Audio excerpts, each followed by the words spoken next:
नमस्कार। 2030 का भारत देख रहे हैं आप और 2030 के भारत में हम 3 मुद्दों को लेकर काम कर रहे हैं, गरीबी, भुखमरी और शिक्षा। इन तीनों ही मुद्दों को लेकर लगातार नए-नए चेहरों से चर्चा करते रहते हैं और उनसे विचार जानने की कोशिश करते हैं, उनका नज़रिया 2030 के भारत को लेकर क्या है, ये जानने की कोशिश करते हैं। आज भी हमारे साथ एक शख्सियत मौजूद है, मैं आपको बता दूँ, समाजवादी पार्टी के एक अनुभवी नेता और गाज़ीपुर क्षेत्र से लोकसभा सांसद अफजल अंसारी जी हमारे साथ मौजूद है। सर, सबसे पहले तो बहुत-बहुत स्वागत है आपका। जी, धन्यवाद। आपका भी स्वागत। तो सर, जिस तरह से हम 2030 के भारत को लेकर बात कर रहे हैं, 2030 का भारत एक सपना देखा गया है और सतत विकास लक्ष्यों की बात हो रही है, गरीबी, भुखमरी और शिक्षा की बात हो रही है। मैं आपसे जानना चाहती हूँ, सबसे पहला और सबसे अहम सवाल मेरा आपसे यही है कि आप 2030 में भारत देश को कहाँ देखते हैं? देखिए, ये बहुत महत्वपूर्ण सवाल है आपका। और आप अभी से 2030 की जो चिंता है आपके पास, जी। मैं और जो प्रश्न आपने इसके लिए रखे, गरीबी, हुँ, भुखमरी और शिक्षा, हुँ। तो सब एक ही से रिलेटेड है। जी, बिल्कुल। सबसे बड़ी समस्या है गरीबी। और जब गरीब है कोई, तो उसके हुँ, सामने रोजी रोटी की समस्या है, और इसी को बिल्कुल। भुखमरी कहते हुँ, हैं। आगे बढ़ेंगे तो एक गरीब जब अपने रोजी रोटी का प्रबंध नहीं कर पा रहा है, तो वह अपने शिक्षा का प्रबंध कैसे कर पाएगा। अब सवाल जी। ये है कि देश की व्यवस्था चलाने वाले लोग, हुँ, हमारे देश में गरीबी उन्मूलन कार्यक्रम तमाम तरह के बनाए गए, और गरीबों के कल्याण की ये योजनाएं पेपर में तो हैं, फाइलों में हैं, लेकिन धरातल पर अगर देखेंगी तो एक योजना जिसका ढिंढोरा पीटा जाता है वो है 5 किलो अनाज। जी। वो गरीब को मिलेगा, और अभी अगले कई सालों तक मिलेगा। हुँ, हमारी सरकार की मानसिकता इससे स्पष्ट हो जाती है कि गरीबों को मुक्ति मिलने वाली नहीं है। अभी कई साल तक सरकार के दी गई इस भीख पर ही उनको जी, अपने भूख के लिए निर्भर रहना पड़ेगा। जी। अब समस्या ये है कि सरकार ने हाथ उठा दिया है, हुँ, समर्पण कर चुकी है रोजगार के सवाल पर, नौकरी के सवाल पर। रोजगार में एक साधन है नौकरी का, तो उस हुँ, सवाल पर तो वो हाथ उठा चुकी है। हुँ, अब न कहीं देश में रिजर्वेशन का कोई मुद्दा रह गया है, हुँ, और न सरकारी नौकरियों का कुछ। हुँ, बड़ी तेजी से ढिंढोरा पीटा जा रहा कि सरकार की ऐसी कार्य योजनाएं जिससे गरीब लोगों को खुद रोजगार करने के लिए हम अपने बैंकों से ऋण देंगे। जी, लेकिन देखने में प्रैक्टिकल ये आ रहा, मैं खुद इंडस्ट्री कमेटी का सदस्य हूं, हुँ, और देश के तमाम जाने माने बैंकों के साथ मीटिंगें होती रह रही। हुँ, अब 21 तारीख को फिर बैठक है, हुँ, बड़े बड़े उद्योग लगाने के लिए हुँ, जो आवेदन हैं, वहां तो बहुत नर्मदिली से काम लिया जाता है। जी, अगर कर्ज मांगने वाला करोड़ों और अरबों में हुँ, अपेक्षा करता है, तो उसकी झोली तो भर जाएगी। हुँ, लेकिन छोटे मोटे रोजगार के लिए जब कोई अपनी कार्य योजना लेके जाता है, तो उसमें तमाम तरह के मीन मेख निकाल करके उसमें से बहुत से आवेदन निरस्त कर दिए जाते हैं। तो सबसे बड़ा सवाल है रोजी रोजगार का। हाँ, सर, आपने यहाँ रोज़गार की बात कही, मैं एक चीज़ कहना चाहूँगी। एक रिपोर्ट पढ़ रही थी मैं हाल-फिलहाल में, तो उस रिपोर्ट में उत्तर प्रदेश की वो रिपोर्ट थी। कुछ यूथ्स जो थे, उनके द्वारा कुछ बातें कही गई थी। कई ऐसे यूथ्स थे वहाँ पर जो उत्तर प्रदेश से माइग्रेट होकर, खासकर अगर मैं कुछ एरिया की बात करूं, जैसे गाजीपुर हो गया, जौनपुर हो गया और उसके आसपास के एरियाज की बात करूं, तो वहां से माइग्रेट होकर बाहर मेट्रो सिटीज में गए हैं जॉब के लिए, नौकरी के लिए। ठीक है। वहीं दूसरी तरफ वहीं के कुछ लोग ऐसे थे जो हम अपना छोटा सा बिजनेस कर रहे हैं, जैसे कि कह सकते हैं कि चाय का स्टॉल लगा है या फिर जो भी है छोटा मोटा उनका खुद का बिजनेस है। तो वो लोग सेटिस्फाइड थे सरकार से। तो कहीं ना कहीं यहाँ तो फिर आप ये देख चीज देखी जा रही है आप कि जो देखिए आप देख अपना काम कर रहा है वो सेटिस्फाइड है सरकार से, लेकिन जिसको देख नौकरी चाहिए उसको छोड़ के जाना पड़ रहा नहीं नहीं, देखिए, रोजगार का सवाल है। इस है। सरकार के मुखिया ने खुद ही कह दिया था पकौड़ी बेचने के लिए और चाय बेचने के लिए। तो एक गरीब का सपना यहीं तक सीमित रहे, इसी बात का प्रबंध है। ठेला लगा ले, चाय बना ले, कितने लोगों को चाय पिलाएगा, कितने लोगों को पकौड़ी खिलाएगा। यह तो वो झुंझुना है जिस हम्म। झुनझुने से वो खेल के दिल तो बहला सकता है, लेकिन समस्या का समाधान नहीं है। 2030 के भारत का जब मतलब आप सपना देख रही हैं। आप ये कहना चाह रही हैं कि अगर स्वयं का रोजगार नहीं, खोलने की दिशा में काम किया हम जाता है, या जो हम आज छोटे की। बड़े हर तरह के रोजगार, धंधे और कोई भी काम के लिए पक्षधर हैं। हम्म। लेकिन हम इस पे इतराज करना चाहते हैं जो बैंकों के माध्यम से उनको कर्ज देने की व्यवस्था है। हमारे देश में 8,000 9,000 करोड़ रुपया विजय माल्या लेकर के विदेश चला जाएगा, उसको लोन दे दिया जाएगा, कोई सावधानी नहीं बरती जाएगी। नीरव मोदी, ललित मोदी, हजारों करोड़ में लेने वालों के लिए दरवाजे खुले हैं। हम्म। और आप दूसरी तरफ उन योजनाओं को गौर से देखिए तो 5 लाख 10 लाख के लिए दौड़ते दौड़ते चप्पल घिस जा रही बैंकों में हम्म। कि हमारी मंजूरी हो जाए। और उससे ऊपर अगर आप बढ़े, 50 लाख हाँ। की बात किए तो दुनिया भर के प्रतिबंध आने शुरू हो गए। एक लेकिन सर करोड़ की बात किए। अब आप सोचिए कि आज के दौर में हम्म। 10 लाख 20 लाख रुपए से कौन सा कर्ज लेकर के कौन सा धंधा करेगा कि अपना परिवार चला लेगा। हम्म। परिवार की कल्पना तो ये करेंगे ना कि परिवार में वो स्वयं है, उसकी पत्नी है, उसकी माँ है, उसके बच्चे हैं, उसका बूढ़ा पिता है, कोई बीमार हम्म। है और किसी को शिक्षा दिलाना है और किसी हम्म। की परवरिश भी करना है। जी। तो एक ऐसे परिवार को जिलाने के लिए जो हम्म। कितने लोगों को ठेले पे चाय बेचवाइएगा और कितने लोगों को ठेले पे पकौड़ी छड़वाइएगा। ठीक। ठीक है सर, मतलब सरकार आपकी के पास जो हाँ। परंपरागत बहुत से रोजगार हैं, जैसे हाँ। हमारे गांव में गरीब तबकों में एक कहा जाता है पवनी जातियां हैं। ये हम्म। क्या है? ये जब देश में गुलामी थी, जमींदारों के लोग गुलाम हुआ करते थे, तो पवनी, और हम्म। पवनी में कौन है? तो धोबी है, हम्म। कपड़ा धोएगा। दूसरा हम्म। पवनी जात कौन है? तो नाई है, हम्म। जो दाढ़ी बनाएगा, सर के बाल छीलने का काम, बनाने का काम करेगा। तीसरा कौन है? लोहार है, बढ़ई, हम्म। जो खाट हमारी बनाएगा, चौकी हमारी बनाएगा, और दूसरे जी।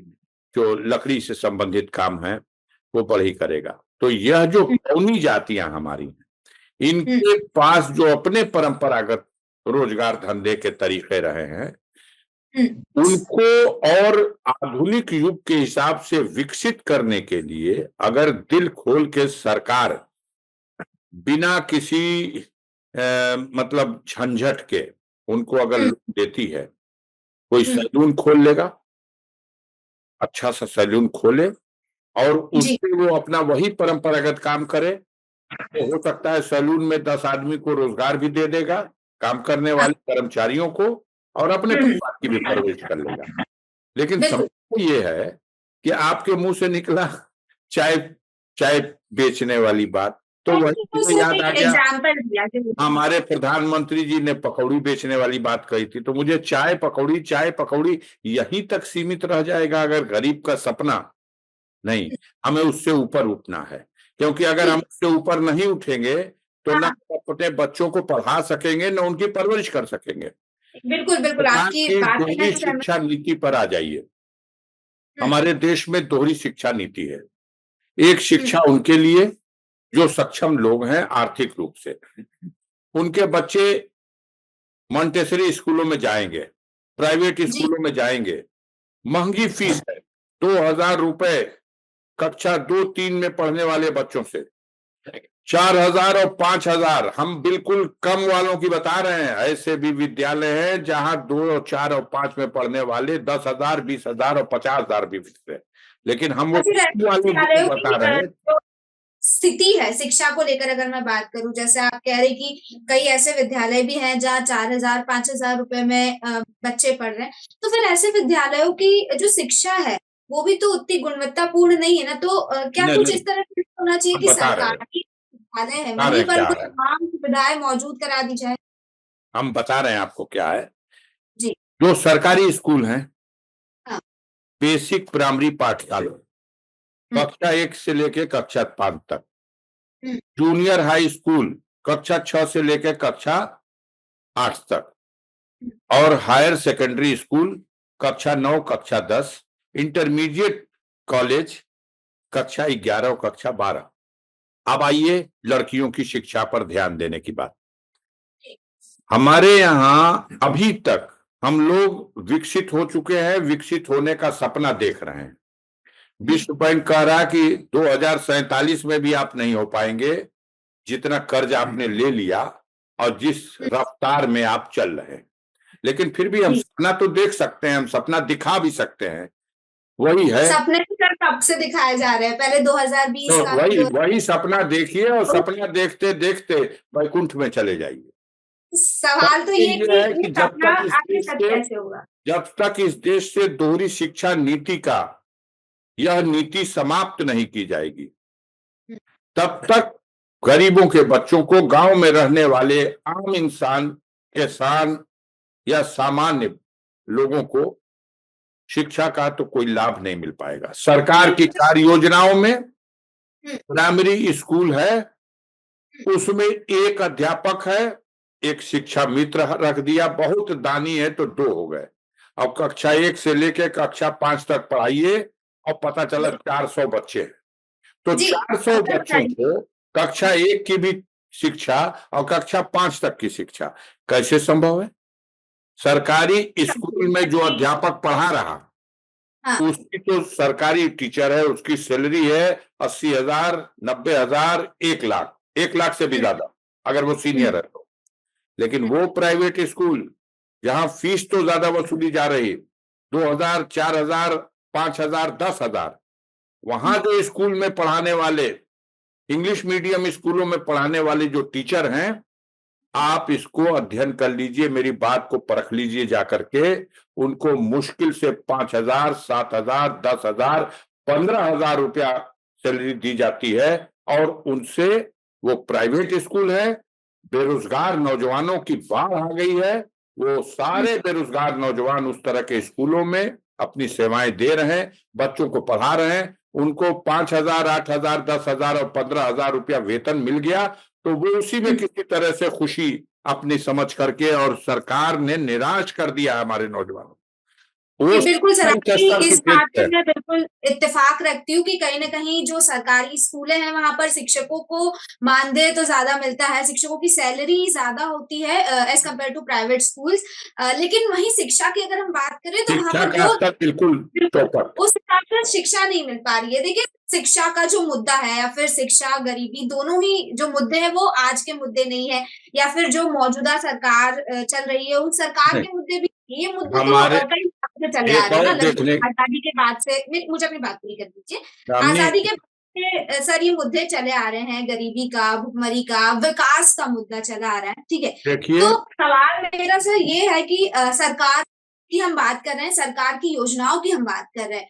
तो 75 सालों में इतनी सारी सरकारें बदली, ठीक है? लेकिन अभी तक स्थिति वही की वही बनी है, तो किसी एक सरकार को हम कैसे दोष दे सकते हैं? ने हम आपसे ये बताना चाहते हैं कि शिक्षा के प्रति इस सरकार ने हुँ। इस तरह की योजना बना डाली और उसको क्रियान्वित कर रही है हुँ। कि कुछ दिनों के बाद गरीबों के बच्चे, मेहनत कश लोगों के बच्चे, कमाने खाने वाली, रोजी रोजगार धंधा करने वालों के बच्चे शिक्षा से वंचित हो जाएंगे, वो पढ़ाई नहीं सकेंगे, इतनी महंगी हो जाएगी ये शिक्षा। ये प्रबंध किया गया है। बड़ी उच्च की शिक्षाओं की बात नहीं कर रहे। आज हमारे यहाँ अगर कोई गरीब आदमी, कोई किसान, कोई सामान्य मध्यम वर्ग का व्यक्ति अगर चाहे कि अपने बेटा बेटी को हम डॉक्टर बना लें, तो 1 करोड़ रुपया फीस लगेगी उसको एमबीबीएस का एडमिशन लेने में। बड़े बड़े कॉलेजों में नहीं, एक मीडियम क्लास में 1 करोड़, और फिर हर साल की फीस अलग। आदमी अपनी हैसियत बेच देगा, अपना खेवट खसरा खतियौनी सब बेच देगा, तब भी वो अपने बच्चे को डॉक्टर तो नहीं बना सकता। तो इस सरकार की यह नीति है कि शिक्षा को इतना महंगा कर दो, इतनी महंगी कर दो शिक्षा कि गरीब पढ़े ना। अगर गरीब नहीं पढ़ेगा तो बड़े बड़े पूंजीपतियों और ये कारपोरेट घराने के लोगों को अपनी गाड़ियों को पुछवाने के लिए, सड़क पर झाड़ू लगाने के लिए, घर की चौकीदारी करने के लिए, साफ सफाई का काम उनके सेवक के रूप में, गुलाम के रूप में आगे भी करने के लिए अपने आप रास्ता बन जाएगा।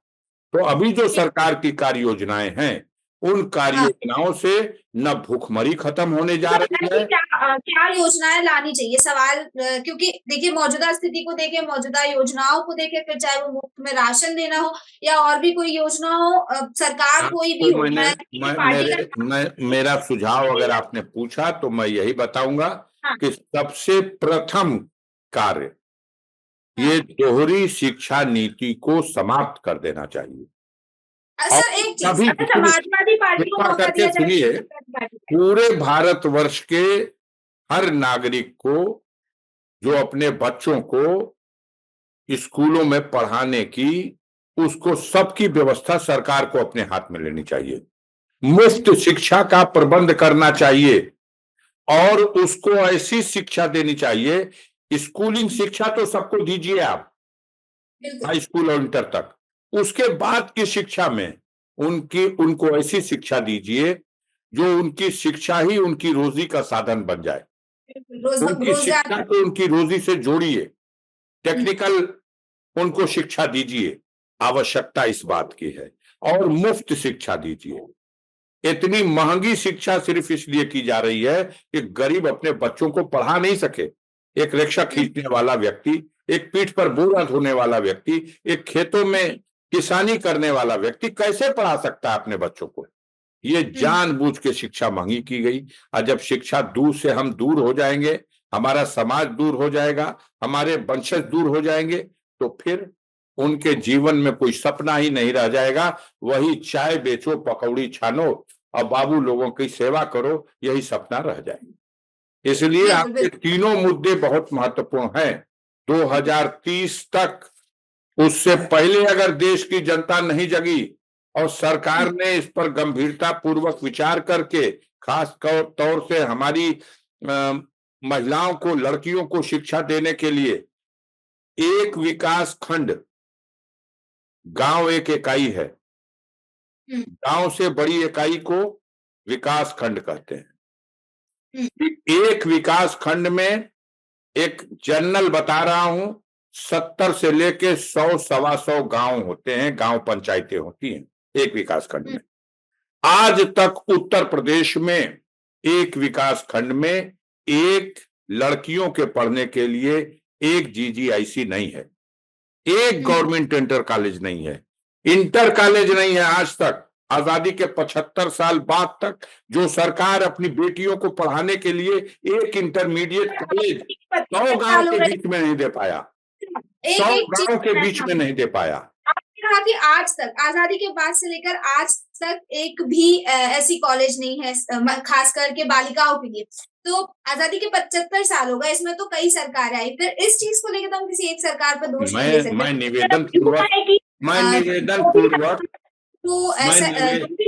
निवेदन पूर्वक ये कहना चाहूंगा कि ऐसा नहीं है कि पिछली सरकारों ने काम नहीं किया। सरकारों ने काम किया। देश बहुत बड़ा है, विविधताओं से भरा पड़ा है, और इतने बड़े देश में जो विकास का संतुलन होना चाहिए था, उसमें भेदभाव हुआ। किसी क्षेत्र में इसी देश में जाइएगा तो तरक्की के तमाम साधन हैं। आज गुजरात का मुकाबला इस भारत में कोई दूसरे प्रांत से नहीं किया जा सकता, क्योंकि सारे साधन और सारे सिस्टम, महाराष्ट्र के लिए स्वीकृत परियोजनाएं भी गुजरात भेज दी जाएंगी। उत्तर प्रदेश और बिहार में होने वाले काम भी गुजरात के ठेकेदारों से कराए जाएंगे। तो ये जो सिस्टम बना दिया गया कि संतुलन बिगड़ गया, और संतुलन बिगड़ जाने से आप देखिए एक नीति बनाई गई है शिक्षा के क्षेत्र में कि जिस जनपद में 150 डिग्री कॉलेज होंगे, उस जनपद में एक विश्वविद्यालय की स्थापना हमारी सरकार करेगी। हम गाजीपुर जनपद को बिलोंग करते हैं, 350 डिग्री कॉलेज है, हमारे पास विश्वविद्यालय नहीं।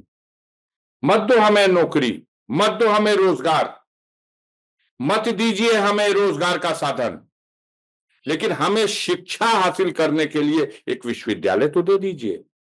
हमारे नौजवान अपने उस विश्वविद्यालय में अपनी उच्च शिक्षा से और उस रास्ते से अपनी जिंदगी का रास्ता तय कर लेंगे। लेकिन है बिल्कुल बिल्कुल, आपकी बात से मैं सहमत हूं कि हमारी बच्चियों के लिए, हमारे बेटे के लिए शिक्षा के साधनों का घोर अभाव है। बिल्कुल सर, शिक्षा कहीं ना कहीं एक बहुत ही अहम रोल निभाती है और जरूरी भी है, क्योंकि शिक्षा होगी तो जाहिर तौर पर गरीबी और भुखमरी दोनों ही चीजों में हमें गिरावट देखने को मिलेगी।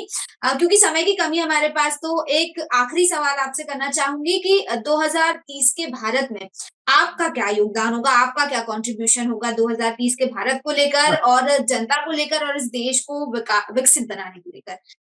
देखिए 2030 बहुत दिन है अभी, आज हम लोग अभी 2025 में हैं जी। 72 साल मेरी उम्र हो चुकी है। भगवान जाने 2030 तक क्या स्थिति होगी मेरी, लेकिन मैं ये देख रहा हूं कि हमारी नौजवान पीढ़ी जो है, जो जिसके लिए हमारा सपना था कि ये कल देश की कर्णधार बनेगी, हमें अपने नौजवानों के चेहरे में उदासी और मायूसी दिखाई दे रही। जो व्यवस्था है उस व्यवस्था के चलते कहीं ना कहीं हमारे जैसे व्यक्ति को ये सोचने पे मजबूर होना पड़ रहा है, जिस तरह से सरकार ने सारे साधनों को कुछ विशेष लोगों के लिए सुपुर्द कर देने का एकदम बीड़ा उठा लिया है, जिसको हवाई जहाज चलाने का कोई आइडिया नहीं। उसको सर आप अपनी तरफ से क्या करेंगे, मैं ये जानना चाह रही हूँ। अरे साहब, मेरी औकात क्या है? मैं गाजीपुर का एक सांसद हूं। समाज में समरसता बनी रहे, हमारे गाजीपुर जनपद और इस पूर्वांचल के क्षेत्र में सरकार की जो कार्य योजनाएं हैं उसे व्यवहार के रूप में लागू किया जाए, फैले हुए भ्रष्टाचार पर अंकुश लगे और लोगों के अंदर जागृति पैदा हो, अपने बच्चों को शिक्षा के प्रति लोग जागरूक हों, पढ़ाएं और शिक्षा को अपना माध्यम बनाएं। वही शिक्षा उनको आगे भविष्य में अपने मार्ग की ओर ले जाने में सफल होगी। ये मेरा प्रयास होगा कि जहां तक मेरे पास क्षमता है उस क्षमता से मैं शिक्षा के क्षेत्र में यह जो दोहरी शिक्षा नीति है इसको समाप्त कराने के लिए, गाजीपुर में महाविद्यालय की स्थापना करने के लिए और गाजीपुर में रोजी रोजगार के साधन उपलब्ध कराने की दिशा में सरकार के सामने मैं अपनी बात बुलंदी के साथ उठाता रहूंगा। हमारे जैसे सांसद को अपनी बात उठाने का, इसके अलावा कोई निर्णय लेने का अधिकार नहीं है, लेकिन हम आवाज उठाते रहेंगे इस उम्मीद के साथ कि एक दिन इस सरकार को सुनना पड़ेगा और उस दिशा में कुछ करना पड़ेगा। बिल्कुल सर, बिल्कुल आवाज उठाना बहुत जरूरी भी है, क्योंकि कहीं ना कहीं अगर हम विपक्ष की बात करें तो विपक्ष का एक बहुत ही मुख्य किरदार होता है डेमोक्रेसी में, है ना। और अगर आवाज उठाई जाएगी तभी बदलाव नजर आएगा।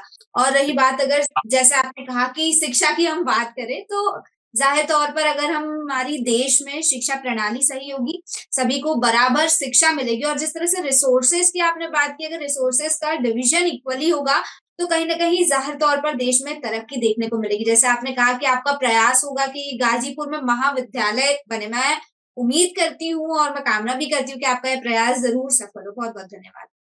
धन्यवाद, बहुत बहुत धन्यवाद। ठीक, thank you so much sir. Thank you.